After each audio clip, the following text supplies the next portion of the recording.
Dando continuidade,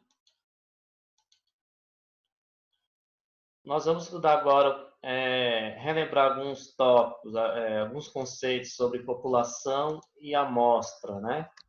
Então, a pesquisa científica, ela não consegue discutir a realidade como um todo, ou o seu objeto em todos os aspectos, devido à limitação de recursos, né? Por exemplo, o tempo para finalizá-la, o número de pessoas envolvidas, né? Restrições orçamentárias.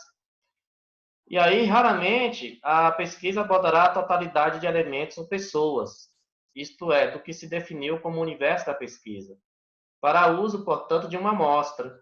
E aí, a alternativa mais viável consiste em elaborar uma amostra da população e inferir os seus resultados como significativos para essa população, ou seja, vão fazer inferências, né?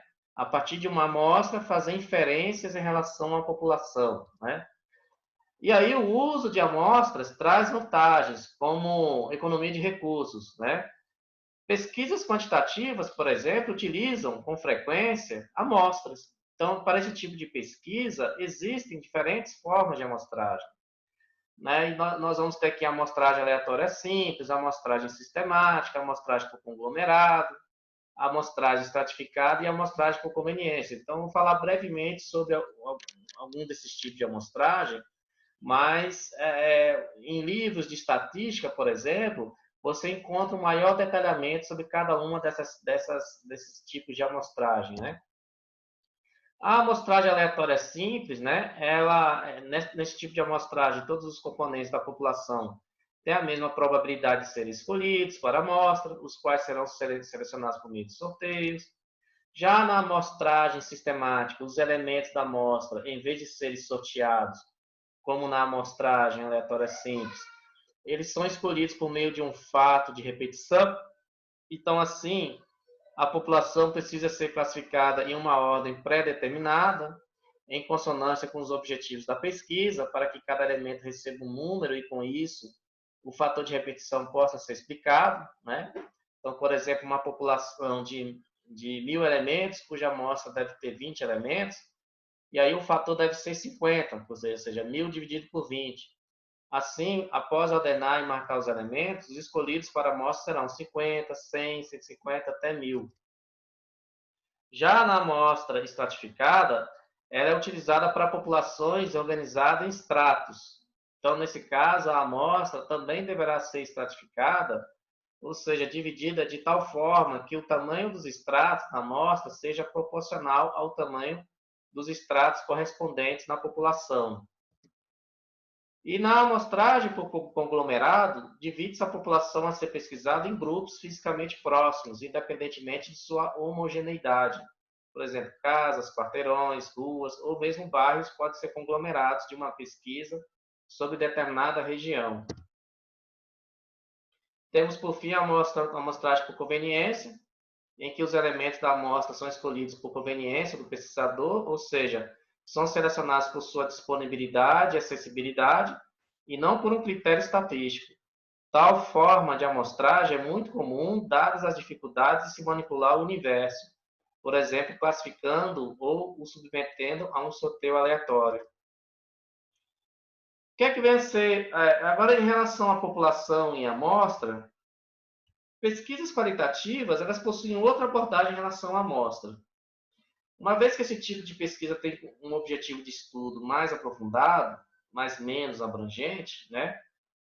Porém menos abrangente que a da pesquisa quantitativa, sua escolha está menos relacionada com a representação numérica de uma população e muito mais com a significância do elemento como fator explicativo. Por exemplo, o método do estudo de casos seleciona um caso ou casos não pela lógica da amostragem estatística, mas sim pela sua representatividade e relevância para a compreensão de determinados fenômenos. Por fim, vamos falar sobre coleta de dados, né? Então, como a maioria das pesquisas científicas, né, utiliza-se dados empíricos, né? A coleta de dados tem fundamental importância no processo científico.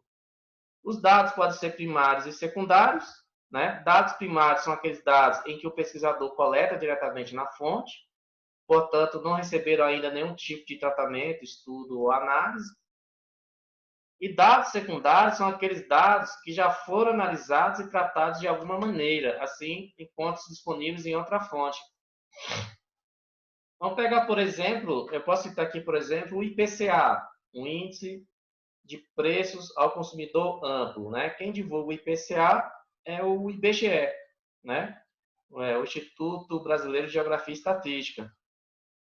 Agora, outros órgãos pegam a série histórica do IPCA e também disponibilizam essa série histórica e também podem fazer algum tipo de tratamento nela. Por exemplo, se vocês forem acessar o IPEA Data também tem lá uma série, tem a mesma série histórica do IPCA, mas você tem lá opções, por exemplo, de trabalhar a série, convertê-la da frequência mensal para a frequência trimestral, ou da mensal, da frequência mensal, converter a série para a frequência anual, ou vocês podem apenas calcular a média mensal, a média, né, dessa série, né?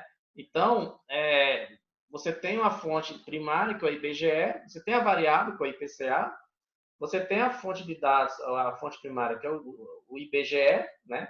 A fonte primária desses dados, que é o IBGE, e você vai ter uma fonte secundária, que é o IPEA-Data, que pode pegar essa mesma série de IPCA fornecida pelo IBGE e fazer alguns trabalhos, alguns tratamentos nos dados dessa série, né?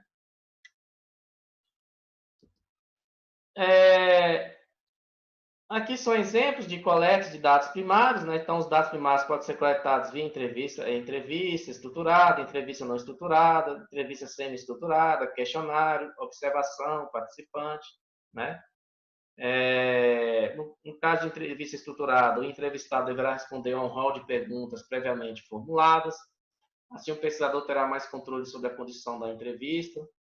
Só que aí, todavia, pode-se perder informação relevantes, não contempladas pelas perguntas previamente elaboradas. Já na entrevista não estruturada, não há perguntas pré-estabelecidas, né? A entrevista ocorre da maneira mais espontânea e aberta possível. Já na entrevista semi-estruturada, era uma combinação das duas entrevistas anteriores, da estruturada e da não estruturada, né? Os temas da pesquisa são formulados, ou ainda as perguntas são parcialmente formuladas, porém deixando espaço para a interferência do entrevistador, que terá liberdade de alterar parcialmente as perguntas, né? O questionário é um instrumento de coleta de dados que se utiliza para fazer perguntas previamente desenvolvidas e apresentadas ao entrevistado. E aí nós vamos ter três tipos de questionário, né?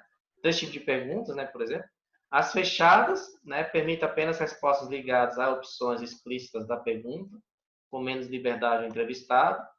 As abertas, que permitem qualquer resposta do entrevistado, pois não há opções explícitas na pergunta. E as mistas, que permitem tanto respostas fechadas quanto abertas, né?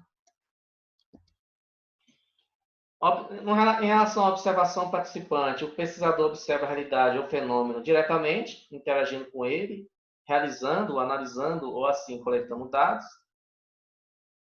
No que se refere à coleta de dados secundários, né, uma vez que esses dados já foram tratados e organizados por uma fonte, sua coleta pode ocorrer diretamente dessa fonte, desde que devidamente citada. Por exemplo, uma pesquisa que utiliza dados de crescimento do PIB nos últimos anos recorrerá ao IBGE, que já os coletou, analisou e divulgou. Logo, são dados secundários. A pesquisa utilizará os números do IBGE e citará a fonte. Pois bem, aqui encerra a nossa aula, o nosso módulo 4, né? E aí, no nosso próximo encontro, nós iremos abordar o último módulo do nosso curso, onde nós vamos estar explorando as normas da BNT sobre referências e citações. Vamos estar abordando o tema relacionado ao plágio, né? O quanto que é um tema importante, né? E um tema levado muito a sério no meio acadêmico, né? Também nós também vamos ter uma aula específica no módulo 5 sobre o artigo científico, como é que se elabora um artigo científico, quais são os tipos de artigos científicos que existem, tá? Então, eu vejo vocês no nosso próximo encontro. Um grande abraço e até breve.